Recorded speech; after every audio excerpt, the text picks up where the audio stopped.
ചിലരങ്ങനെയാടാ, നമുക്കൊന്നും ചെയ്യാൻ പറ്റില്ല. ഓഹോ, അപ്പൊ ഇതൊക്കെ മനസ്സിലാലോചിച്ച് വെച്ചാണോ നടക്കണത്? ഹലോ, ഉപ്പും മുളകും പുത്തൻ പ്രൊമോ വിശേഷങ്ങളിലേക്ക് എല്ലാ കൂട്ടുകാർക്കും സ്വാഗതം. അങ്ങനെ നമ്മുടെ പുതിയ പ്രൊമോയില് നമ്മുടെ ലച്ചുവിനിട്ടൊരു പണിയാട്ടോ നമ്മുടെ സിദ്ധുവും കേശുവും കൂടി ഒരുക്കുന്നത്. നമ്മുടെ ലച്ചുവിനൊരു സംശയം, താൻ നമ്മുടെ സിദ്ധുവിനെ ഊറ്റിയാണോ ജീവിക്കുന്നേ എന്ന് നമ്മുടെ കേശു അതിനൊരു വെടിയും ഇട്ട് കൊടുക്കുന്നുണ്ട്. സിദ്ധുവിന്റെ പൈസ അതായത് അളിയന്റെ പൈസ വെറുതെ ഇട്ട് അനാവശ്യമായിട്ട് ചെലവാക്കുകയാണ് ലച്ചു ചേച്ചി എന്നും പറഞ്ഞിട്ട്. അപ്പൊ നമ്മുടെ ലച്ചു പറയുന്നുണ്ട്, എന്റെ കെട്ടിയവന്റെ പൈസ ഞാൻ ഇഷ്ടമുള്ള പോലെ ചെലവാക്കോടാ, നിനക്കെന്താടാ എന്നൊക്കെ പറഞ്ഞ് നമ്മുടെ ലച്ചു തിരിച്ചു ചോദിക്കുന്നുണ്ട്. ലാസ്റ്റ് നമ്മുടെ ഭവാനി അമ്മയും പറയുന്നുണ്ട്, അല്ലെങ്കിലും ലച്ചുവിന് ഇച്ചിരി പൈസ ചെലവാക്കൽ കൂടുതലാണ് എന്ന് പറയുന്നുണ്ട്. അപ്പൊ കനകാന്റി പറയുന്നുണ്ട്, ആ പെണ്ണുങ്ങളായാലും ഇപ്പോഴത്തെ കാലത്ത് ജോലിക്ക് പോകണം, സമ്പാദിക്കണം എന്ന് നമ്മുടെ കനകാന്റിയുടെ വകയെ നമ്മുടെ ലച്ചുവിന് കൊട്ട് കിട്ടുന്നുണ്ടേ. അങ്ങനെ എല്ലാ സ്ഥലത്തു നിന്നും കൂടി ആകുന്നുണ്ട്.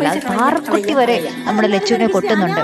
അല്ലെങ്കിലും ലച്ചു ചേച്ചിക്ക് ഇച്ചിരി ചെലവാക്കൽ കൂടുതലാണ് എന്നും പറഞ്ഞ് പാറക്കുട്ടിയും കൊടുക്കുന്നുണ്ട് കൊട്ട്.